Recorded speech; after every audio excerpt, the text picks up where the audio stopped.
Hello everyone, నేను doctor Sridhar, Manipal hospitals విజయవాడలో nephrologist కింద పనిచేస్తున్నాను. ఈరోజు మీకు అందరికీ కూడా ఒక important topic diabetes, hyper tension and అవి కిడ్నీస్ ని ఎలా ఎఫెక్ట్ చేస్తాయి అనే దాని గురించి కొన్ని విషయాలు మీకు చెప్పదలుచుకున్నాను. 100 మంది కనుక తీసుకుంటే మనం జనాభాలో అట్లీస్ట్ 40 to 50% మందికి, అంటే ఒక 40 years దాటిన వాళ్ళని కనుక తీసుకుంటే అందులో ఒక 40 నుంచి 50% మందికి డయాబెటీస్ కానీ హైపర్ టెన్షన్ కానీ వీటిలో ఏదో ఒకటి ఉండే అవకాశం ఉంది.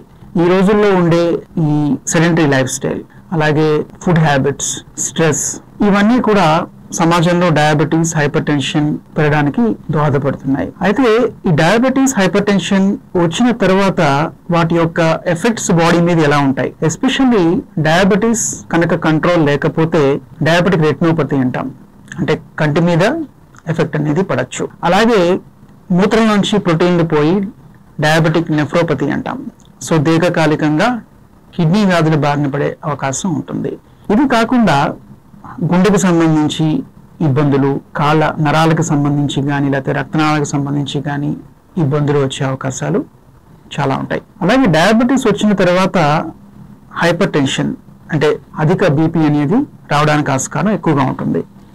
అలాగే ఫస్ట్ ఎవరికైతే బీపీ వచ్చిందో వాళ్ళకి తదనంతరం డయాబెటీస్ వచ్చే అవకాశం ఉంటుంది. ఎందుకంటే డయాబెటీస్ ఉన్న వాళ్ళలో డయాబెటీస్ కంట్రోల్ కనుక కరెక్ట్గా లేకపోతే వాళ్ళకి ఈ బాడీలో ఈ సాల్ట్, ఫ్లూయిడ్ ఇవన్నీ ఎక్కువగా చేరుకుని బీపీ పెరిగే అవకాశం అనేది ఉంటుంది. అలాగే బీపీ ఉన్న వాళ్ళలో ఈ ఒబెసిటీ, ఇన్సులిన్ రెసిస్టెన్స్ అనేది ఎక్కువగా ఉండి తదనంతరం డయాబెటీస్ డెవలప్ చేసుకునే అవకాశాలు ఉంటాయి. అయితే either diabetes or hyper tension రెండు కాకుండా రెండు కలిపి ఉన్న వాళ్ళలో, అంటే కొంతమందికి డయాబెటీస్ ఉండొచ్చు, కొంతమందికి ఓన్లీ హైపర్ టెన్షన్ ఉండొచ్చు, బట్ రెండు కలిపి ఉన్న వాళ్ళలో ఈ కిడ్నీ, గుండెకి సంబంధించి లేదా కంటికి సంబంధించి కాంప్లికేషన్స్ డెవలప్ చేసుకునే అవకాశాలు చాలా ఎక్కువగా ఉంటాయి. అయితే డయాబెటీస్ వచ్చిన ఫస్ట్ 5 years డయాబెటీస్ కంట్రోల్ అనేది చాలా చాలా ఇంపార్టెంట్. సో చాలా మంది ఏమనుకుంటారంటే నేను ఒక టాబ్లెట్ ఏదో వేసుకుని అదే టాబ్లెట్ ని చాలా కాలం వాడుకుంటే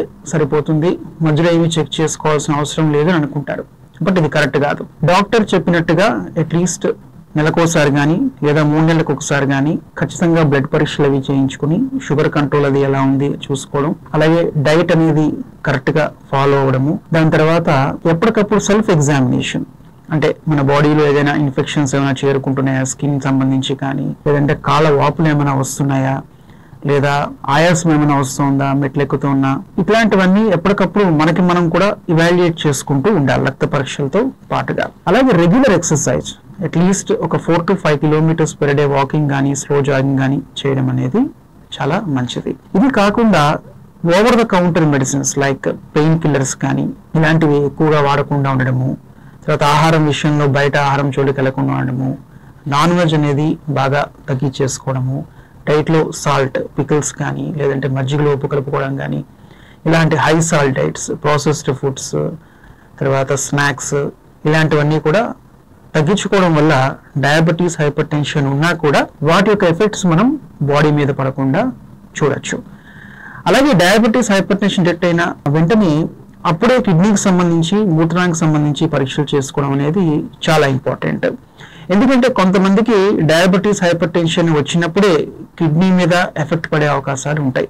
ఎందుకంటే ఫైండ్ అవుట్ అవడం అప్పుడు ఫైండ్ అవుట్ అవ్వచ్చు డయాబెటీస్, హైపర్ టెన్షన్, కానీ మన బాడీలో అంతకో 2-3 సంవత్సరాల నుంచి కానీ 4 సంవత్సరాల ముందు నుంచి కానీ ఈ షుగర్, బీపీ అనేది ఉండొచ్చు, మనకి తెలియకపోవచ్చు.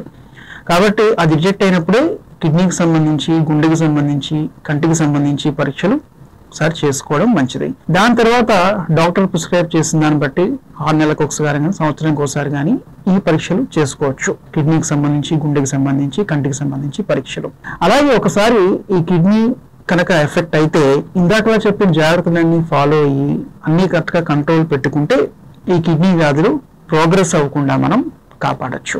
దురదృష్టవశాత్తు కిడ్నీ వ్యాధి బాగా తీవ్రం అయిపోతే కనుక భవిష్యత్తులో ట్రాన్స్ప్లాంట్, డయాలసిస్ వాటికి కూడా వెళ్లాల్సి వస్తుంది. ఒకవేళ వాటికి వెళ్లాల్సి వచ్చినా కూడా ఈ రోజుల్లో ఉన్న అడ్వాన్స్ ట్రీట్మెంట్స్ తోటి మనం లైఫ్ ని ప్రొలాంగ్ చేసే అవకాశం ఉంది.